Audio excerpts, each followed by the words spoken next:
Empresas do Vale dão férias coletivas e preocupam trabalhadores. Violência nas rodovias. Acidentes de trânsito são a principal causa de mortes entre jovens. Criatividade. Saiba mais sobre a arte da caricatura. E ainda, alerta. Pesquisa revela que cigarro está relacionado a 12 tipos de câncer. Agora, no Repórter Setorial.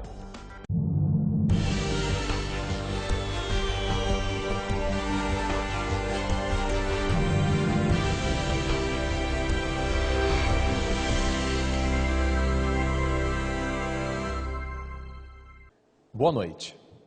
A crise econômica continua afetando o setor industrial. A General Motors suspendeu sua produção de veículos no Brasil. A montadora decretou férias coletivas para funcionários das linhas de montagem na unidade de São José dos Campos. Todo trabalhador aguarda ansiosamente pelo período das férias. Mas e quando esse momento chega inesperadamente de forma coletiva? Isso foi o que aconteceu com cerca de 1.700 trabalhadores da General Motors em São José dos Campos. Os funcionários entraram em férias coletivas a partir da última segunda-feira, 15, e a medida é válida até o dia 30 de junho. A montadora informou aos colaboradores que o motivo do afastamento é a queda nas vendas no mercado automotivo. No início de maio, a unidade de São José reduziu a produção, paralisando a montadora da S10 no segundo turno. Além das coletivas, a empresa mantém suspensos contratos de trabalho de 778 empregados na unidade de São José desde março. Outras fábricas da montadora também deram férias coletivas a funcionários neste mês. Nesta segunda-feira, cerca de 10.000 empregados da unidade de Gravataí, Rio Grande do Sul, serão afastados até o fim de junho. Louise Maiana, repórter setorial. Com a baixa no setor das montadoras, a preocupação cresce e o fantasma de um possível corte no quadro de funcionários preocupa. Quais seriam as soluções? Vamos falar desse assunto com o Rafael Takei, coordenador do curso de administração da Funvic e consultor empresarial. Olá, Rafael. Como vai? Tudo bem, Everton? Tudo jóia. Tudo ótimo. Rafael, essa crise tem preocupado muitas pessoas, hein? A gente percebe isso. E assim, como as crises, em relação às crises, né? Como elas refletem na economia regional? O que a crise nas montadoras pode refletir na economia regional? Olha, tem um impacto muito sério na economia regional, Everton. A nossa região tem um grande número de montadoras e uma certa dependência dessas montadoras em questões econômicas.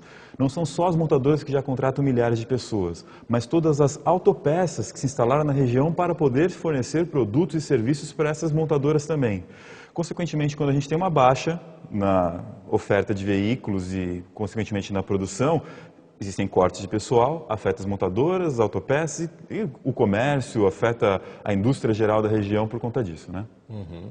Inclusive, a gente percebe que é uma prática das montadoras, de grandes indústrias, colocar aquele famoso layoff, né? Aquelas férias, aquela paralisação toda. Essa seria a melhor solução mesmo para poder se enfrentar a crise, na sua opinião? Olha, bom não é para ninguém. Não é nem para a montadora, não é nem para as pessoas. É uma situação difícil, mas é o necessário. Né? É uma solução melhor do que o corte imediato do pessoal. A montadora faz isso na esperança de uma retomada da economia para depois poder botar esse pessoal para trabalhar novamente sem perder essa mão de obra. Uhum. A gente percebe que tem dois fatores. O governo, que coloca uma carga tributária muito alta, né, em todo o país, a gente percebe isso, que inclusive as indústrias, elas pagam boa parte desses impostos, né, e do outro lado as indústrias tentando superar a crise. Qual seria o equilíbrio, Rafael, entre esses interesses da indústria e do governo? Olha, um dos interesses hoje do governo tem sido cobrar os impostos de maneira mais efetiva. Então, ele tem um ajuste fiscal, né, que foi lançado pela presidente? Exatamente. Com todas as ressalvas em relação a esse ajuste fiscal especificamente, a ideia do cobrar a quem deve ser cobrado. Existe muita sonegação ainda no país. Então, uma das alternativas está em buscar estratégias para evitar a sonegação. E isso, a Receita vem fazendo um trabalho muito forte nesse sentido. Por outro lado, existe o governo também repensando os seus tributos, buscando repensar a carga tributária. Agora, tem um fator importante que a gente também esquece. Não é só o que se arrecada, mas como o governo gasta o nosso dinheiro. Assim como fosse uma empresa, não é só o que eu tenho de receita, mas o que eu tenho de custo. Eu acho que a solução principal que a gente tem que pensar e cobrar nesse momento é a eficiência do sistema público. Um sistema público que gaste nosso dinheiro de maneira mais eficiente, que não faça licitações que cobrem valores caríssimos pelos produtos que vão ser utilizados, pelos serviços que vão ser prestados.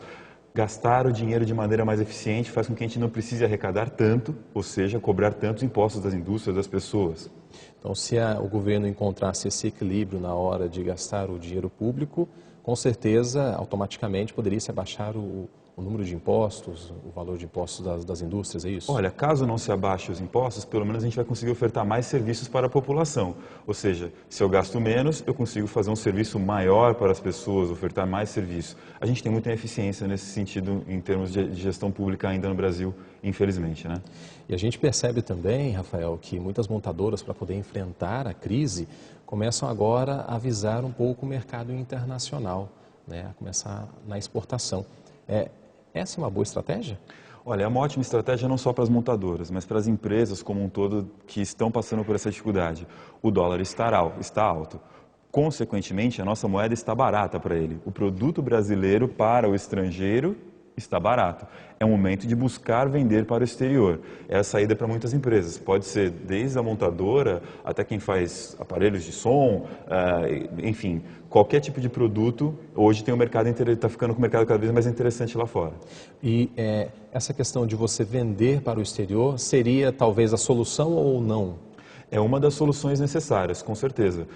Vender para o exterior é uma maneira até de você não precisar entrar para um layoff, não precisar fazer desligamentos. A empresa precisa se movimentar nesse sentido, né? Entra, mais uma vez, numa necessidade do governo brasileiro de nos apoiar nesse sentido. Por quê? Grande parte das vendas internacionais dependem também de acordos comerciais entre os países. Redução tributária de um país para o outro, e isso a gente depende também do Itamaraty. Mas a parte do governo, a nossa lição de casa a gente pode fazer de buscar vender lá fora também, né? Sim, Rafael. Agora, em meio à crise, a gente percebe que tem muitas empresas, montadoras, que estão passando por situações em que estão tendo que colocar seus funcionários de férias e tudo mais. Tem algum setor que, em meio a essa crise, consegue crescer? Com certeza. Qual seria esse setor, então? Então, em economia, a gente divide os produtos, existe uma área chamada bens inferiores. O que são os bens inferiores? É bem ruim? Não é nada de ruim. Na verdade, é quando você pega, por exemplo, roupa. Você tem a roupa de marca e a roupa do atacadão. A roupa de marca é entendida como alguma qualidade superior pelas pessoas e quando a economia está bem, as pessoas se direcionam para esse tipo de coisa. Nesse momento de crise, vamos para os bens inferiores, ou seja, vamos para a roupa do atacadão. Esse é um setor que tem uma projeção de conseguir fazer vendas. Vemos o professor Laureano fazendo uma entrevista e ele falou que as pessoas vão sair da carne bovina para conseguir ir para o frango. É a mesma ideia, carne bovina é algo mais caro, entendido como uma qualidade interessante e bacana. O frango é bom também, mas ele é mais barato, é um aumento do bem inferior. Esse é um setor que vai ter um aumento das vendas. De maneira geral, no comércio, na indústria, é uma área que deve se focar nesse momento de crise, né? As pessoas não vão deixar de atender às suas necessidades. Eu quero comer, eu quero me vestir. Eu só vou tentar pagar mais barato e os bens inferiores da economia são os que têm essa possibilidade. E olhando para todo esse contexto, Rafael, é momento dos empresários investirem ou então retrair? Porque sempre quando a gente vê uma crise, os empresários falam, não, vou agora parar um pouquinho meu investimento, vou segurar aqui porque não é momento agora de investir. Esse é o momento de investir ou retrair? É uma hora de repensar investimentos. A gente costuma ver alguns empresários realmente retraindo, como você disse, mas a gente vê empresários mais arrojados, mais para frente, falando, olha, se essa é a hora que meu concorrente está retraindo seus investimentos, eu vou fazer investimento em marketing, por exemplo, para ganhar a parcela de mercado dele. Quem pode fazer isso? O empresário que fez caixa quando a economia estava boa. Então agora ele tem para conseguir investir em marketing, investir em propaganda. Outra área que também é interessante fazer investimento, treinamento e desenvolvimento de pessoas. Com a produção mais baixa, as pessoas têm mais disponibilidade dentro da indústria, dentro da empresa, para largar um pouco do que está fazendo para ir se capacitar. Então a própria empresa consegue capacitar melhor o seu pessoal, aproveitar esse tempo um pouco mais livre de seus funcionários, para na hora que vier a retomada o funcionário estar tinindo. Tem um ditado popular que eu acho bem interessante para essa questão, que é, se você quer cortar uma árvore na metade do tempo, passe o dobro do tempo amolando seu machado. Uhum. Já que nesse momento a gente não tem muitas árvores a serem cortadas, não tem muito produto a ser vendido, vamos amolar o machado, vamos preparar o nosso pessoal. Essa é uma possibilidade interessante também. Ok. Conversamos com o Rafael Takei, Ele é consultor empresarial e falou conosco um pouquinho sobre a crise econômica nacional e como isso tem afetado as montadoras da nossa região. Rafael, muito obrigado pela sua participação. Eu que agradeço, Everton. Um prazer estar sempre aqui. Ok. O céu fica com poucas nuvens, mas não chove na região. Muita neblina deve ocorrer nas primeiras horas do dia e as temperaturas devem subir logo no começo da semana. Veja como fica o tempo na sua cidade. Em São José dos Campos, o dia começa com o céu parcialmente nublado. A massa de ar fria que está sobre a região perde força. A máxima não passa dos 26 graus. Pindamonhangaba tem tempo estável. Os termômetros podem registrar máxima de 27, mínima de 15 graus. No litoral, a semana começa com tempo nublado. Caraguatatuba tem máxima de 27 graus. Na cidade de Cachoeira Paulista, as temperaturas variam entre mínima de 15 e máxima de 25. Taubaté tem máxima de 27, mínima 15 graus, sol com nuvens. Campos do Jordão, máxima 20, mínima 9. Jacareí, máxima 26, mínima 17 graus, sol com nuvens. Lorena, máxima 25, mínima 15 graus. Facebook, Twitter e WhatsApp são ferramentas e canais de comunicação que trazem muita interatividade. Como as redes sociais podem se tornar vilãs na hora da contratação? Acompanhe no comentário do consultor empresarial Adriano Santana.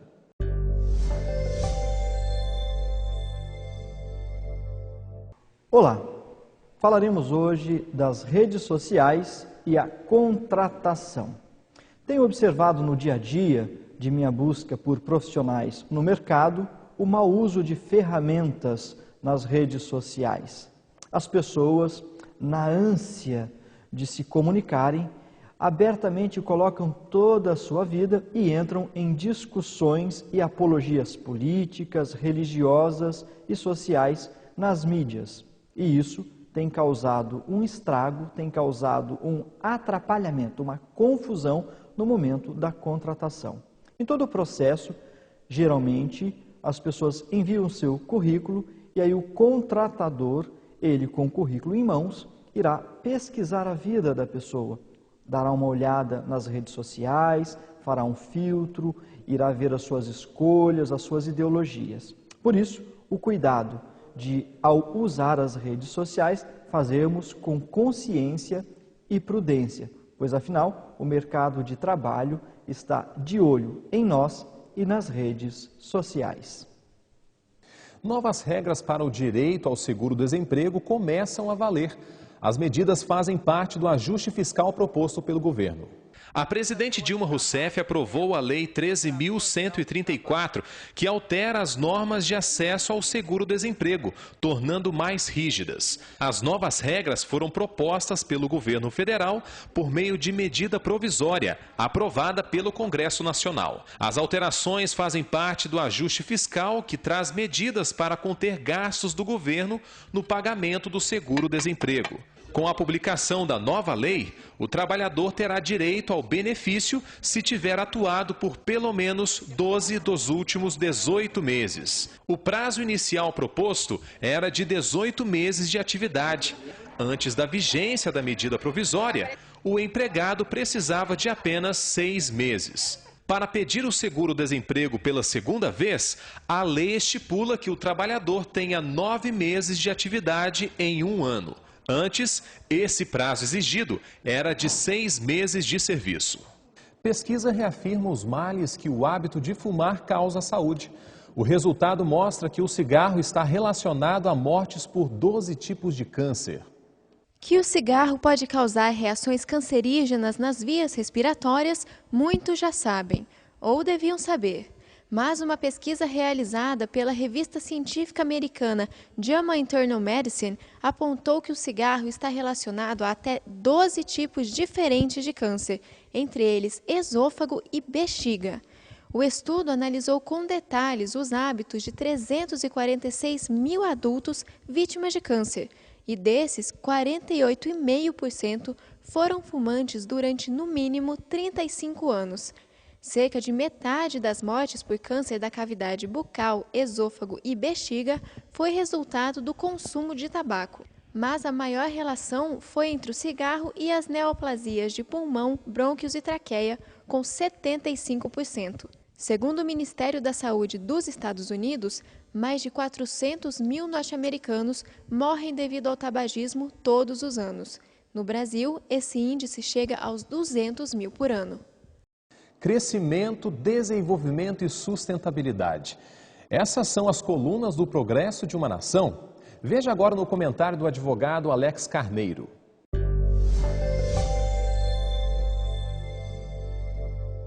O Brasil é a 8ª economia do mundo. Isso nos leva a pensar a questão do enriquecimento, do desenvolvimento e da sustentabilidade. Será que enriquecimento, desenvolvimento são a mesma coisa? Qual a relação do desenvolvimento com a sustentabilidade? Apesar do Brasil estar despontando no mundo, apesar de toda a sua força econômica, apesar de toda a sua capacitação geográfica, o Brasil ainda não conseguiu se igualar a países que têm desenvolvimento sustentável. Ou seja, aqueles que, apesar de riqueza, conseguem produzir cultura, lazer, educação, entre tantos outros benefícios que conduzem a uma vida digna. Vida digna, que é um fator que classifica a sustentabilidade. Precisamos então pensar também, se no nosso dia a dia, na nossa vida, se temos nos preocupados apenas com aquilo que fortalece o capitalismo, que é o aspecto financeiro, ou se temos tratado também de outras questões que envolvem a dignidade, que envolvem o cuidado com não só o meio ambiente, mas também com as pessoas, com nossos relacionamentos. Há um grande desafio para o Brasil, não só enriquecer-se, mas também se desenvolver e se desenvolver de forma equilibrada, sustentável, produzindo benefícios ambientais e benefícios sociais, principalmente contribuindo para que as pessoas possam desenvolver a sua cidadania. Nesse caso, sim, teremos um país que não somente é rico, mas também é desenvolvido e desenvolvido de forma sustentável. E fica para você a pergunta: você tem vivido de maneira enriquecida, de maneira desenvolvida ou de maneira sustentável? Essa é a grande questão para nós neste momento. Logo depois do intervalo, você vai saber. Violência nas estradas. Acidentes de trânsito são a principal causa de morte entre os jovens.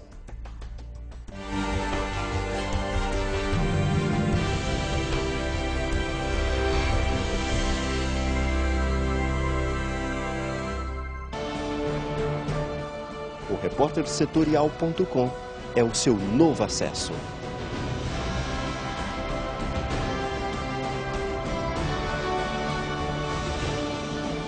É nossa terra no ar.